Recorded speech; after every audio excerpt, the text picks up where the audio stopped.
Había una puerta en Televisa que todos conocían pero nadie mencionaba. No era una puerta literal, aunque también existía físicamente. Era una puerta metafórica. La puerta que separaba el anonimato del estrellato, la pobreza de la fortuna, los sueños de la realidad. Y durante más de 3 décadas, un solo hombre controlaba esa puerta. Decidía quién pasaba, quién se quedaba afuera, y sobre todo, qué precio tenían que pagar para cruzarla. Su nombre era Raúl Velasco. Y si no lo conoces, necesitas entender algo fundamental. Él no fue simplemente un conductor de televisión exitoso. Fue el arquitecto del Star System latinoamericano. Fue el hombre que podía convertir a un desconocido en leyenda con una sola aparición en su programa. Y fue, según testimonios que emergieron años después de su muerte, algo mucho más oscuro. Un depredador que usó ese poder de la forma más vil imaginable. Lo que estás a punto de descubrir no es hagiografía. No es celebración nostálgica del buen tiempo pasado. Son 7 verdades que, cuando se conectan, revelan cómo el poder absoluto en la industria del entretenimiento crea monstruos.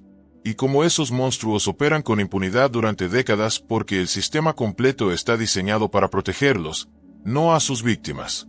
¿Alguna vez has querido algo tan desesperadamente que estarías dispuesto a cualquier cosa para conseguirlo?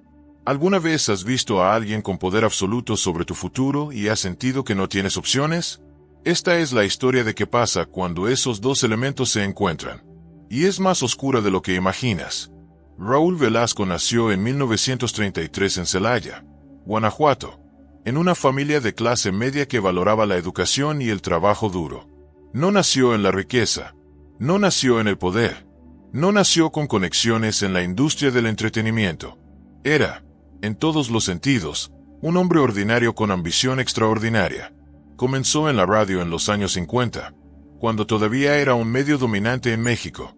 Tenía buena voz, tenía presencia, tenía ese algo indefinible que hace que las personas quieran escucharte.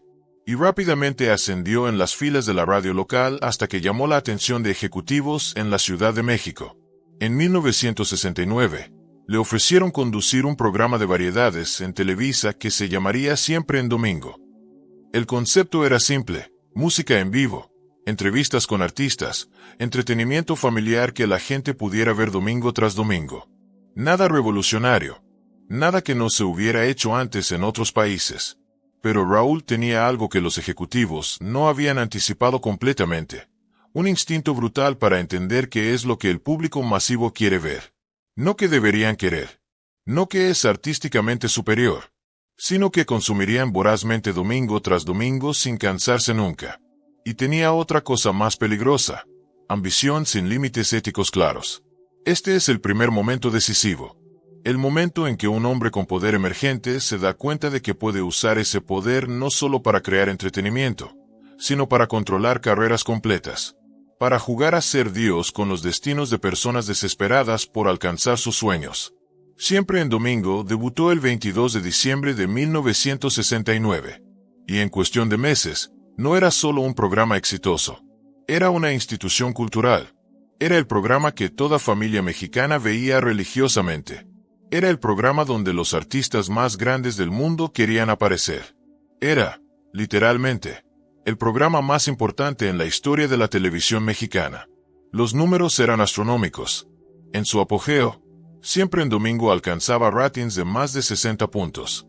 Eso significa que más de la mitad de todos los televisores encendidos en México estaban sintonizados en ese programa, semana tras semana, durante más de 20 años. Y Raúl, en el centro de ese huracán, se volvió más que conductor. Se volvió institución. Se volvió autoridad. Se volvió, en la mente del público y especialmente en la mente de artistas emergentes, el único camino viable hacia el éxito. Porque aquí está la realidad de la industria del entretenimiento en México durante esas décadas. Televisa tenía monopolio casi absoluto. No había alternativas reales. No había YouTube donde pudieras construir audiencia independientemente. No había redes sociales donde pudieras conectar directamente con fans. Había Televisa. Y si Televisa no te daba espacio, no existías. Y dentro de Televisa, el espacio más codiciado, el que garantizaba estrellato instantáneo, era Siempre en Domingo. Una aparición en ese programa podía cambiar una carrera completamente. Podía convertir a un cantante regional desconocido en sensación nacional de la noche a la mañana. Y Raúl controlaba absolutamente quién aparecía. No había comité. No había proceso democrático. No había audiciones públicas. Solo había Raúl y sus decisiones. Él elegía. Él decidía. Él determinaba quién merecía la oportunidad y quién no. Ese poder absoluto e incontestable sobre los sueños de miles de personas, es peligroso en las manos de cualquiera. Pero en las manos de alguien sin frenos morales sólidos, es catastrófico. Durante los años 70 y 80, comenzaron a circular rumores. Primero en voz baja, luego un poco más alto. Rumores de que aparecer en Siempre en Domingo a veces requería más que talento. Que había favores. Que había precios. Que especialmente las mujeres jóvenes que querían aparecer en el programa enfrentaban propuestas. Estos rumores nunca llegaron a prensa oficial durante la vida de Raúl. Porque la prensa de espectáculos en México durante esa época no era independiente. Era controlada por las mismas empresas que controlaban la televisión. Era simbiótica. Protegerse mutuamente era parte del sistema. Entonces los rumores quedaban en chisme de industria. Cosas que todos sabían pero nadie decía. Advertencias que mujeres mayores en la industria daban a las más jóvenes. Ten cuidado con Raúl. Si te invita a su oficina privada, asegúrate de que no estés sola. Pero ¿cuántas personas realmente hicieron caso a esas advertencias? ¿Y cuántas, desesperadas por la oportunidad, pensaron que podían manejarlo? Que podían navegar la situación sin pagar el precio completo? Este es el segundo momento decisivo. El momento en que un sistema completo se vuelve cómplice no por acción, sino por silencio. Todos saben. Nadie dice nada. Y el comportamiento depredador se normaliza hasta el punto de que es simplemente como son las cosas. Raúl se casó en 1959 con Aida Ávila. Tuvieron hijos. Construyeron una familia que públicamente parecía sólida y tradicional. Él hablaba en entrevistas sobre la importancia de los valores familiares, sobre la decencia, sobre mantener el programa apropiado para toda la familia. Y probablemente creía lo que decía. Probablemente no veía contradicción entre su imagen pública de hombre familiar y su comportamiento privado. Porque los hombres con poder frecuentemente desarrollan capacidad impresionante para la compartimentalización. Pueden ser una cosa en casa y otra completamente diferente en el trabajo. Y nunca ver la hipocresía. Su esposa, hasta donde sabemos públicamente, nunca habló sobre nada inapropiado. O sabía y eligió quedarse callada. O genuinamente no sabía porque Raúl era experto en mantener mundos separados. O sabía pero, como muchas esposas de hombres poderosos en esa época, consideraba que su estabilidad financiera y social valía más que confrontar verdades incómodas. No la juzgamos, porque ella también era producto de un sistema que le enseñó que el rol de la esposa era mantener apariencias sin importar qué, que su valor estaba en ser la señora respetable que permitía que su esposo brillara públicamente, que hacerla significaría destruir todo lo que habían construido. El programa continuó dominando, año tras año, década tras década, y el poder de Raúl crecía proporcionalmente. Ya no era solo conductor, era productor. Era la cara de Televisa misma. Era intocable. Y con esa intocabilidad vino mayor audacia. Los rumores se volvieron más específicos, más frecuentes, más imposibles de ignorar si prestabas atención. Hubo casos que casi se volvieron públicos. Casos donde mujeres jóvenes, después de aparecer en el programa o de ser rechazadas, quisieron hablar. Pero ¿con quién hablarían? ¿Qué periodista se atrevería a publicar acusaciones contra el hombre más poderoso del entretenimiento mexicano? ¿Qué abogado tomaría un caso que era esencialmente palabra contra palabra, con toda la maquinaria de Televisa del otro lado? No había almohadilla Método en los años 80. No había movimiento social que respaldara a las víctimas. No había plataformas independientes donde pudieran contar sus historias. Solo había el sistema. Y el sistema protegía a Raúl. Algunas mujeres probablemente aceptaron acuerdos financieros a cambio de silencio. Otras probablemente simplemente se alejaron, tragándose el trauma, tratando de reconstruir sus carreras por otros caminos. Otras quizás nunca lo procesaron completamente, normalizando lo que les había pasado porque la alternativa era demasiado dolorosa. Este es el tercer momento decisivo. El momento en que entiendes que el abuso no es solo el acto individual. Es el sistema completo que lo permite, lo encubre, lo normaliza. Es cada persona que supo y no dijo nada. Cada ejecutivo que miró hacia otro lado. Cada colega que hizo chistes en lugar de denuncias. Durante los años 90, Siempre en Domingo comenzó a perder relevancia gradualmente. No dramáticamente, pero la televisión estaba cambiando. Había más competencia, más canales, más opciones, y las nuevas generaciones no sentían la misma reverencia automática por el programa que sus padres habían sentido. Los ratings comenzaron a bajar, lentamente al principio, luego más notablemente. Para 1998, quedó claro que el programa había pasado su apogeo. Y en diciembre de ese año, después de 29 años al aire, Siempre en Domingo transmitió su último episodio. Raúl tenía 65 años. Para los estándares de la industria, ya era mayor. Y aunque intentó otros proyectos, nunca recapturó la magia o el poder de Siempre en Domingo. Su era había terminado. Y con el fin de su era, algo interesante comenzó a suceder. Las personas empezaron a hablar un poco más libremente. No públicamente todavía. No en entrevistas oficiales. Pero en conversaciones privadas, en reuniones de industria, las historias comenzaron a fluir más fácilmente. Historias de mujeres que habían sido acorraladas en su oficina. De propuestas explícitas hechas como condición para aparecer en el programa. De carreras destruidas porque dijeron no. De carreras lanzadas porque dijeron sí y luego tuvieron que vivir con esa realidad. Pero todavía, nada llegó a público general. Porque Raúl, aunque retirado, todavía tenía conexiones. Todavía tenía aliados. Todavía había personas cuyas carreras dependían de mantener buena relación con él. El silencio continuó. En 2006, Raúl Velasco murió de cáncer pulmonar. Tenía 73 años. Y la respuesta pública fue abrumadoramente de celebración de su legado. Artículos sobre su contribución a la música latinoamericana. Sobre cómo había ayudado a lanzar carreras innumerables. Sobre cómo Siempre en Domingo había sido fenómeno cultural único. Todo eso era verdad. Pero no era toda la verdad. Era la verdad cómoda. La verdad que no perturbaba. La verdad que permitía que todos los que habían sido cómplices por acción u omisión se sintieran bien consigo mismos. Algunos artistas que habían trabajado con él dieron entrevistas emotivas. Hablaron de su generosidad. De cómo les había dado oportunidades cuando nadie más lo haría. De cómo les debían sus carreras. Y probablemente eso también era verdad. Porque las personas raramente son completamente monstruosas o completamente santas. Probablemente Raúl realmente ayudó a muchos artistas sin pedir nada a cambio. Probablemente fue generoso y genuino en muchas interacciones. Pero eso no cancela la otra verdad. No cancela el abuso. No hace que las víctimas sean menos víctimas. Solo hace que la historia completa sea más complicada. Más incómoda. Más difícil de procesar. Este es el cuarto momento decisivo. El momento en que alguien muere y todos tienen que decidir qué narrativa preservar. La narrativa heroica que es más fácil de digerir.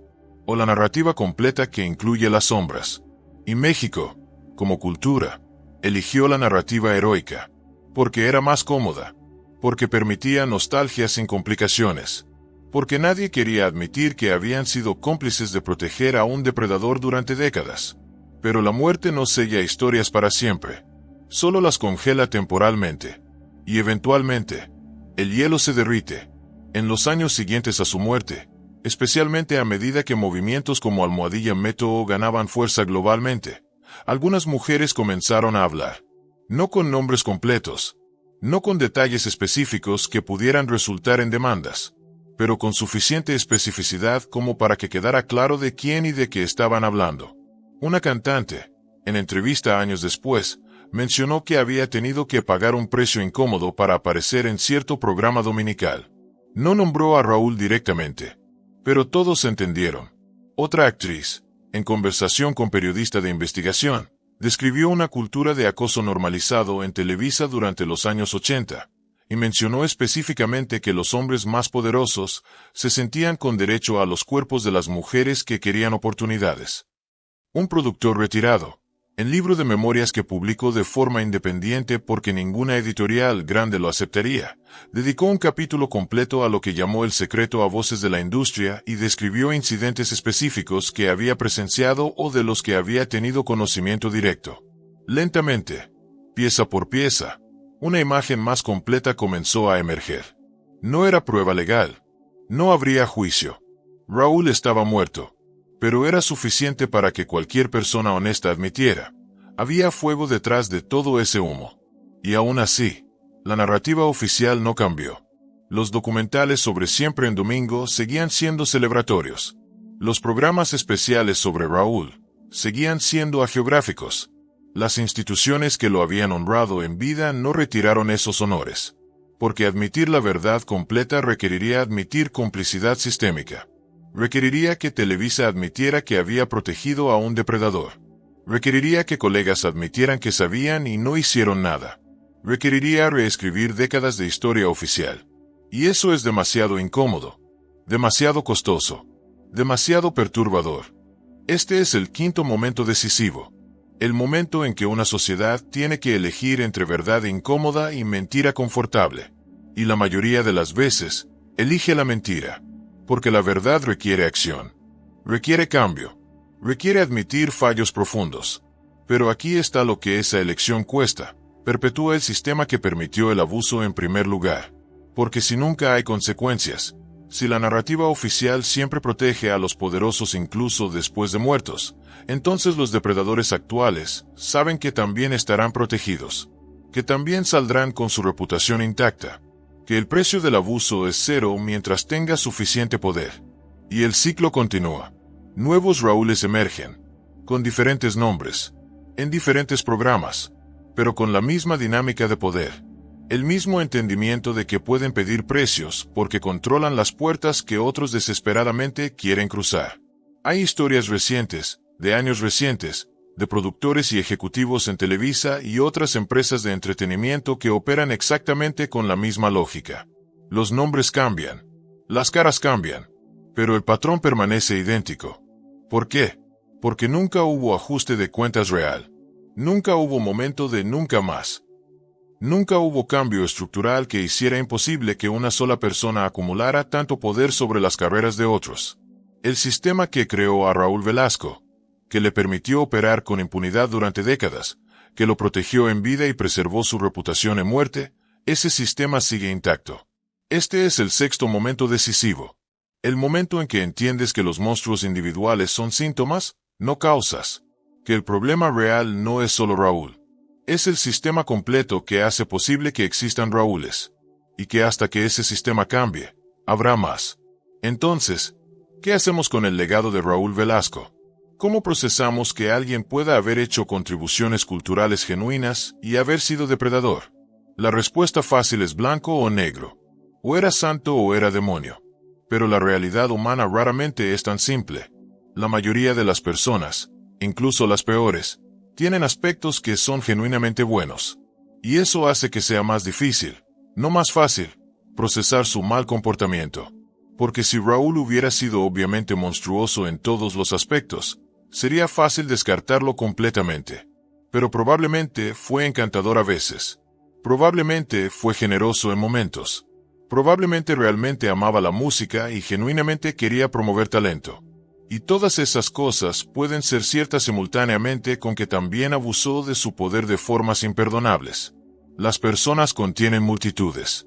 Incluso las personas terribles pueden tener momentos de decencia. Incluso las personas decentes pueden tener momentos de horror. Lo que importa no es si era 100% monstruo. Es que cuando tuvo poder absoluto, cuando pudo elegir hacer lo correcto o abusar de ese poder, eligió abusos suficientes veces como para que múltiples víctimas emergieran con historias consistentes. Y eso es suficiente. No necesitas que alguien sea demonio completo para reconocer que hizo daño real a personas reales. Y que ese daño merece ser nombrado, reconocido, recordado. El séptimo y último momento decisivo es este. El momento en que decides si vas a participar en el encubrimiento histórico o si vas a insistir en la verdad completa. Y es tentador participar en el encubrimiento. Porque es más fácil. Porque no perturba. porque no requiere que cuestiones tus propias complicidades, porque permite nostalgia sin culpa, pero esa facilidad tiene costo. Y el costo lo pagan las víctimas que nunca obtienen reconocimiento. Y lo pagan las futuras víctimas que enfrentarán los mismos sistemas porque nunca fueron desmantelados. Raúl Velasco fue poderoso. Fue influyente. Fue, en términos de impacto cultural, importante. Pero también, según testimonios múltiples de personas que no tienen razón para mentir años después de su muerte, fue depredador que usó ese poder para explotar a mujeres vulnerables que solo querían oportunidad de mostrar su talento. Ambas cosas son verdad. Y mantener ambas verdades simultáneamente es incómodo. Pero es necesario. Porque la historia no debe ser solo celebración de logros. Debe ser también reconocimiento honesto de fallos. Especialmente fallos que causaron daño real a personas reales. Las mujeres que pagaron el precio que Raúl exigió merecen ser recordadas. Merecen que su experiencia sea validada. Merecen que digamos, claramente y sin equivocación, lo que te pasó fue abuso. No fue tu culpa, y la persona que lo hizo estaba mal, sin importar cuánto poder tuviera. Porque aquí está la verdad final sobre Raúl Velasco y hombres como él. Su poder era prestado. Era otorgado por un sistema.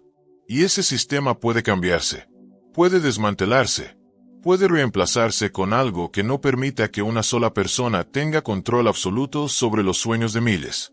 No tiene que ser así. No tiene que haber puertas controladas por guardianes que exigen precios obscenos. No tiene que haber situaciones donde la única opción es someterse o renunciar a tus sueños.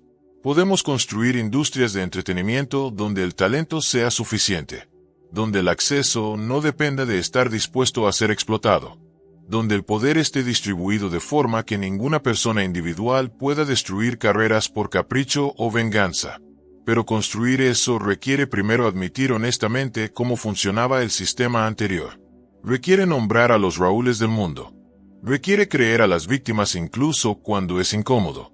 Requiere cambios estructurales reales, no solo declaraciones vacías sobre tolerancia cero.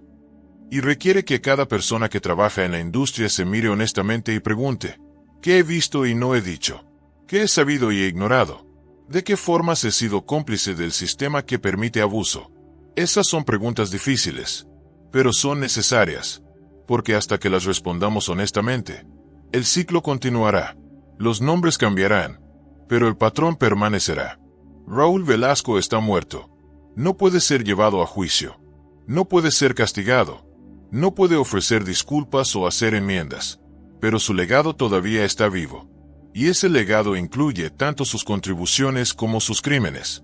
Podemos honrar las contribuciones mientras simultáneamente reconocemos los crímenes. De hecho, debemos. Porque hacer menos que eso es traicionar a las víctimas. Y es garantizar que habrá más víctimas en el futuro. Entonces cuando pienses en Raúl Velasco, cuando veas clips de Siempre en Domingo, cuando escuches a alguien hablar nostálgicamente sobre los buenos tiempos, recuerda, esos buenos tiempos tenían precio. Y ese precio lo pagaron personas que solo querían oportunidad de brillar. Personas que tuvieron que elegir entre sus sueños y su dignidad. Personas que a veces eligieron sus sueños y tuvieron que vivir con esa elección el resto de sus vidas.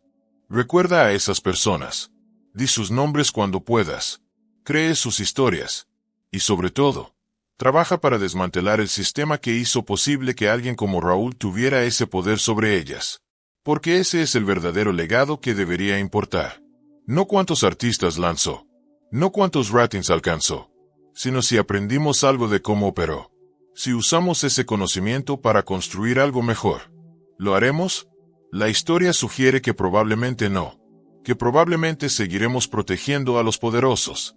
Que probablemente el próximo Raúl ya está operando en algún lugar, acumulando su propio catálogo de víctimas que permanecerán silenciosas hasta que sea demasiado tarde.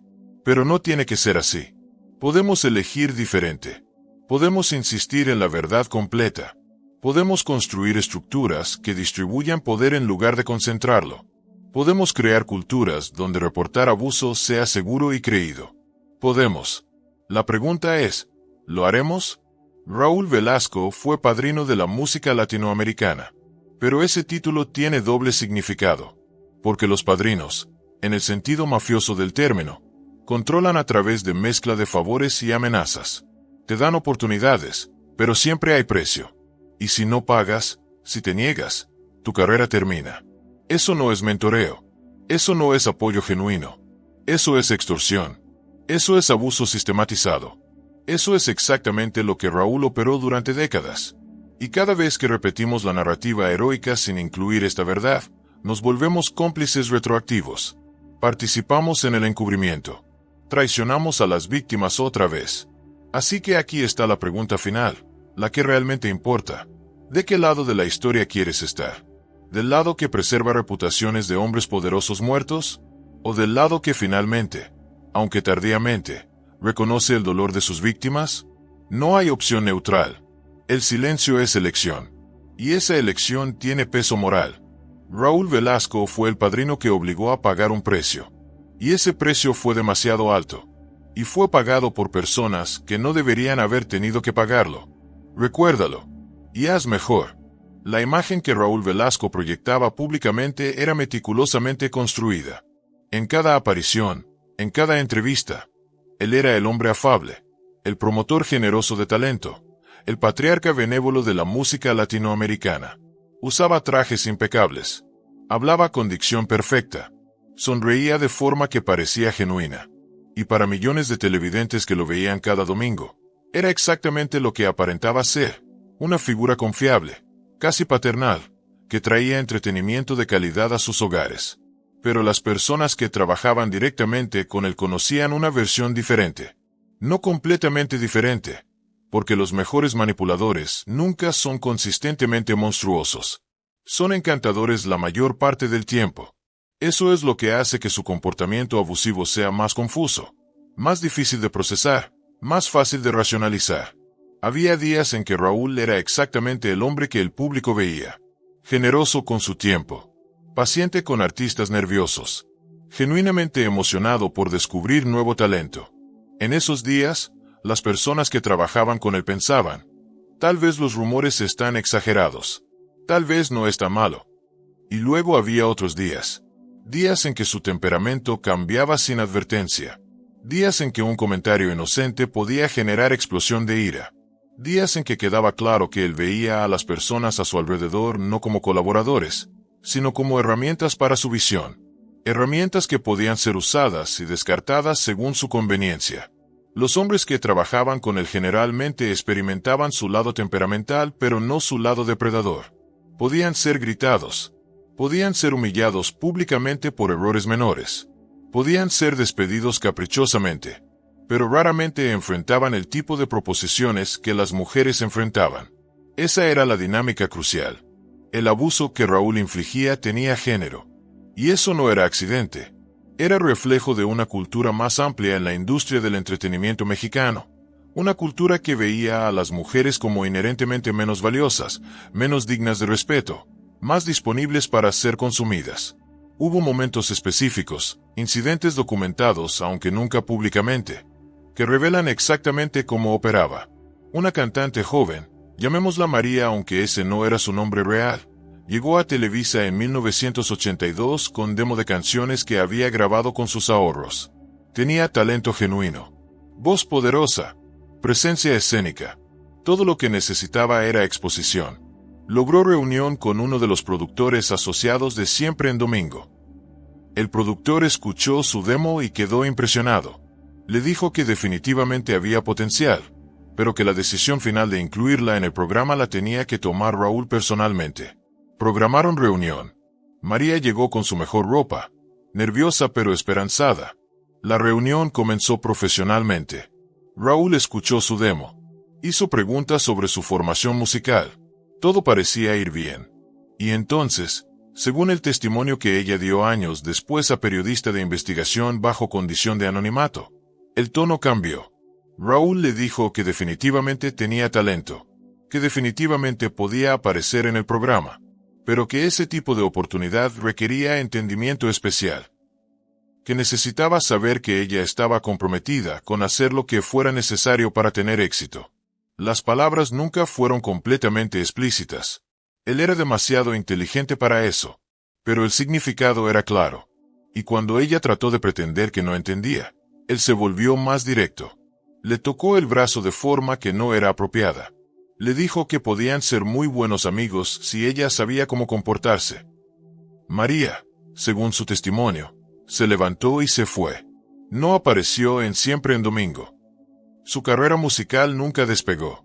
Años después, cuando finalmente procesó lo que había sucedido, se dio cuenta de que probablemente nunca despegaría, porque Raúl no solo controlaba su programa, tenía suficiente influencia en la industria completa que podía asegurarse de que las personas que lo rechazaban no encontraran oportunidades en otros lugares tampoco.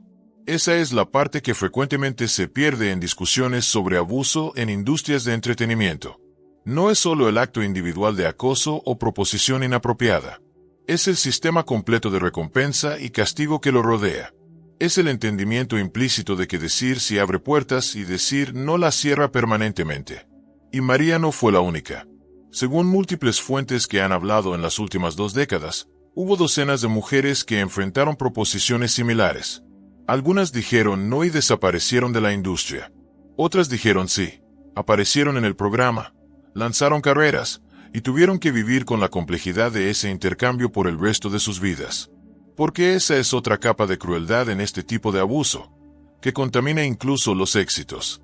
Si tuviste que acostarte con el productor para conseguir la oportunidad, entonces cuando tienes éxito, ¿realmente es tu talento el que triunfó?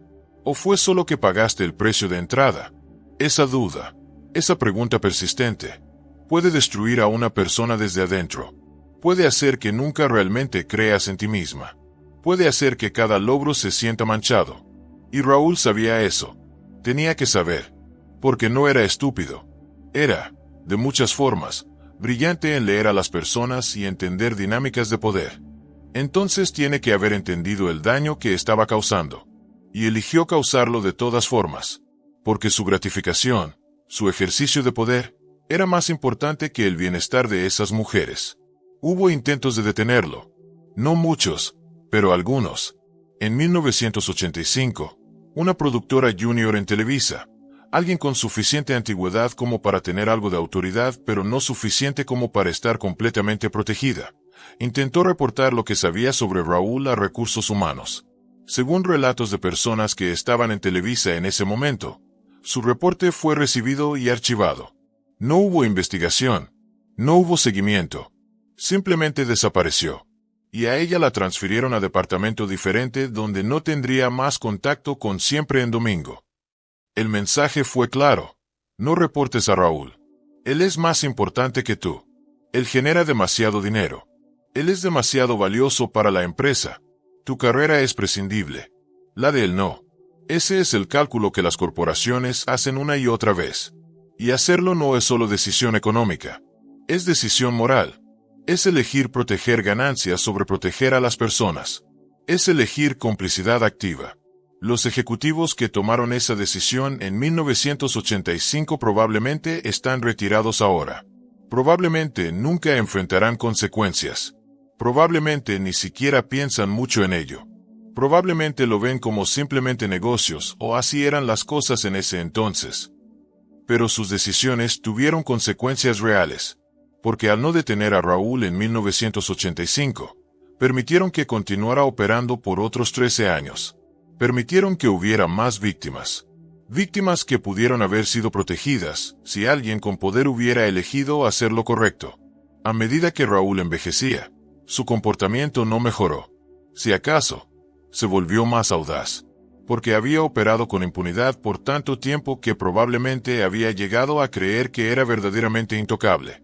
Que las reglas que aplicaban a otros hombres no aplicaban a él. Hay una historia particularmente perturbadora de los años 90. Una cantante emergente, apenas 19 años, había sido invitada a aparecer en el programa. Era oportunidad de su vida. Ella y su familia completa estaban emocionados. Su padre, un hombre tradicional que valoraba el respeto y la decencia, estaba particularmente orgulloso.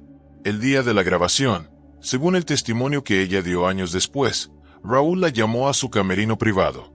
Le dijo que quería revisar algo sobre su performance.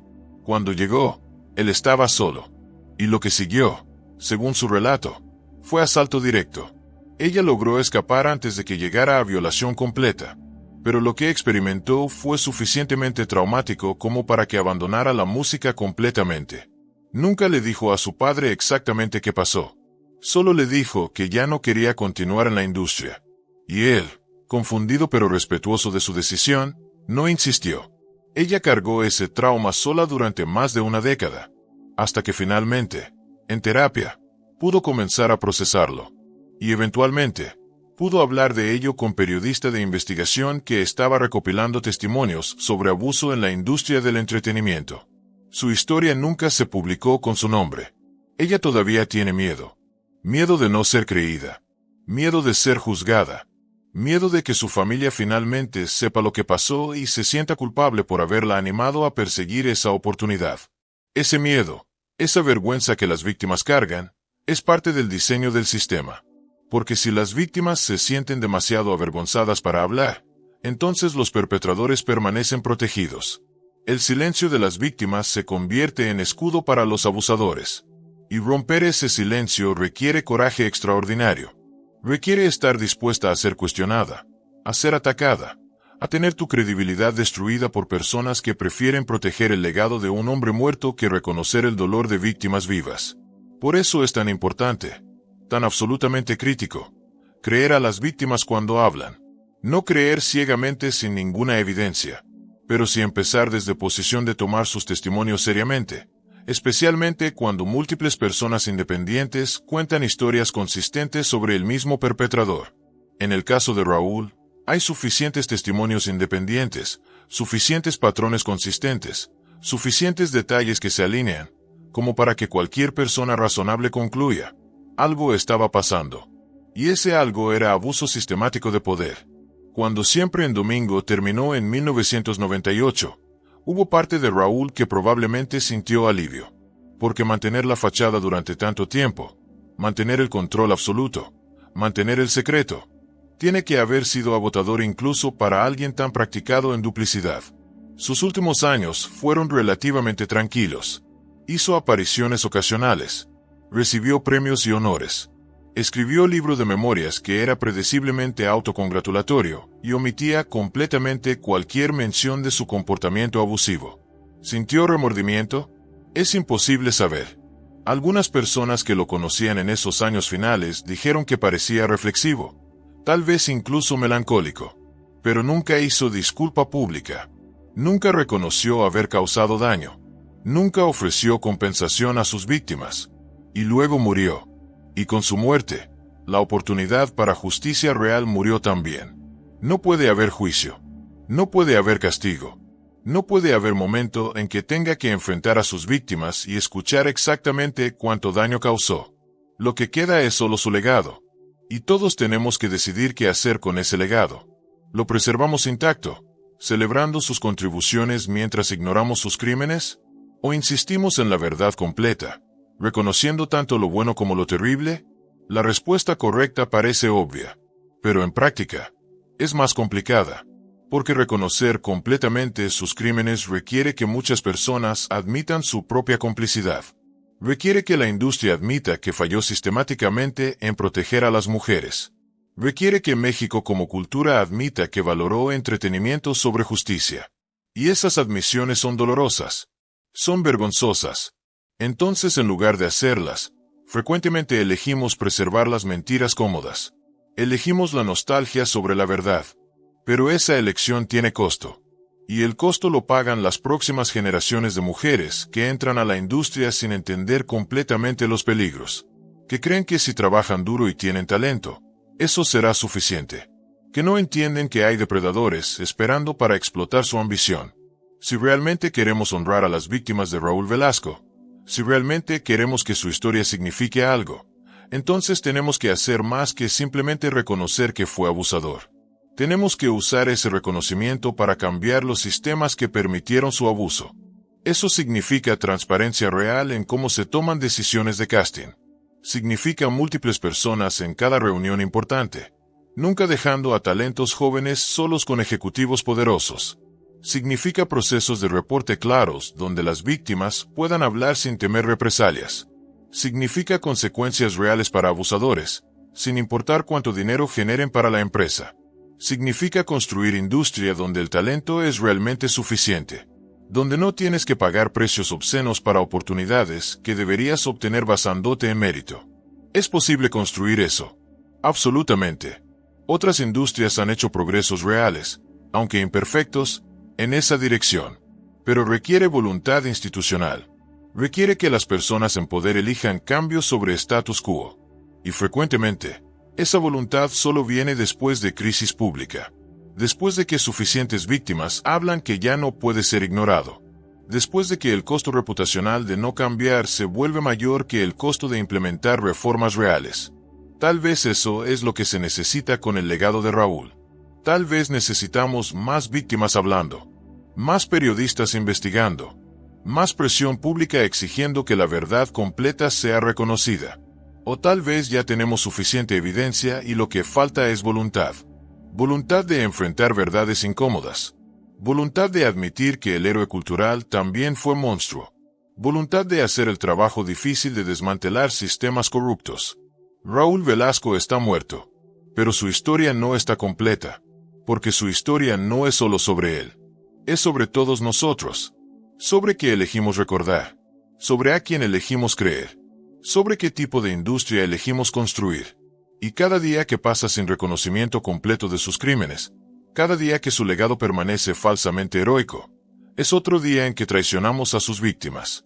Otro día en que decimos implícitamente que su dolor importa menos que nuestra nostalgia. Podemos hacer mejor. Debemos hacer mejor. Por las mujeres que pagaron el precio. Por las mujeres que todavía están pagando precios similares a nuevos Raúles. Por las futuras generaciones que merecen industria más justa. El padrino que obligó a pagar un precio finalmente murió. Pero el sistema que lo empoderó sigue vivo. Y hasta que lo desmantelemos, su legado más oscuro continuará. No en su nombre, sino en los nombres de incontables hombres que aprendieron de su ejemplo que el poder puede ser usado para explotar sin consecuencias. Esa es la verdad que necesitamos enfrentar. Y enfrentarla no es traicionar su memoria. Es finalmente, después de todo este tiempo, elegir a las víctimas sobre el victimario. Elegir justicia sobre conveniencia. Elegir verdad sobre nostalgia. Esa es la elección que cada uno de nosotros tiene que hacer. ¿Qué lado de la historia elegirás?